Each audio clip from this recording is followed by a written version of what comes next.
All right, here we go. Part 3. If you've been following, you know I left off asking were Lilith and Hecate ever flesh. This is where Pandora's box really opens up. Lilith and Hecate are archetypes, but not flesh.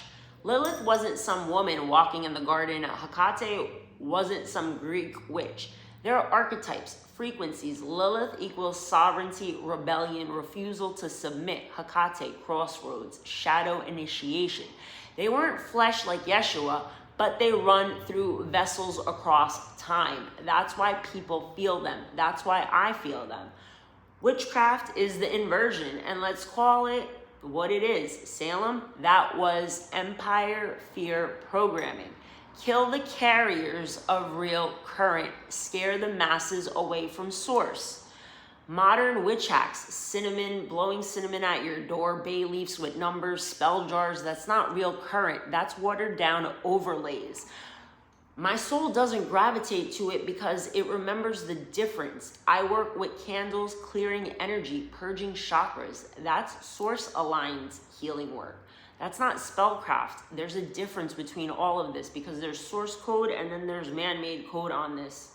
So trying to differentiate the two and navigating it, I've been questioning everything. So like I said, Pandora's box is open at this point. So there's a past life tie for me because I know that I was around for the Salem, the Salem witchcraft trials. I was burned, all that. I asked questions. So that's why it feels a little sharp in my field. I was there. I was burned. My soul predates all of this inversion and it rejects the man-made layers because it remembers what the current actually feels like. So that explains a lot for me on my soul level, but let's get into expansion packs. So where do Lilith, Hecate, Medusa fit in? They're archetype packs, not flesh, but real energy codes. You unlock them at frequency checkpoints. Last year, Medusa came up for me. It popped up in my field, but that wasn't random. I didn't make the correlation till a few months back. So that was me hitting the bands where her archetype activated. Protective feminine fury, serpent wisdom. That energy is real, but it's a pack, an expansion pack for your sim. So yeah, the deeper you go, the more expansion packs unlock. Magdalene, Lilith, Hecate, Medusa, all frequency files you remember once you hit a certain frequency band. So this is where I stop because now I've got more questions.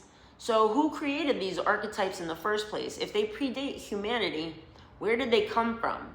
Who decided these codes would show up as feminine? And if that's the case, what are the male archetypes?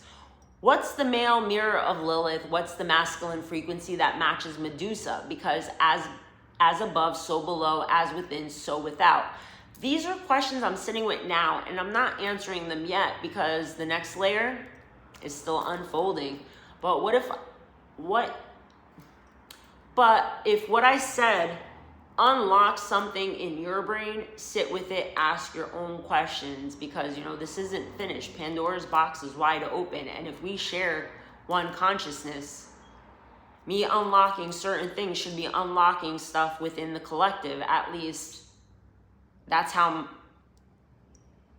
I feel it should be working, but here we go. I'm asking more questions and then I'm gonna wait for my higher self and source to drop answers because I really have more questions. So with that being said, if something pops into your brain, drop it in the comments. And of course, come back being, as you can see, the wheels are always turning up in here. The wheels on the bus go round and round. I don't know why that just popped into my head. I'm pretty sure there's a reason for it, but on that note, give me a like, give me a comment because I want to know what thoughts everyone's having out in the collective.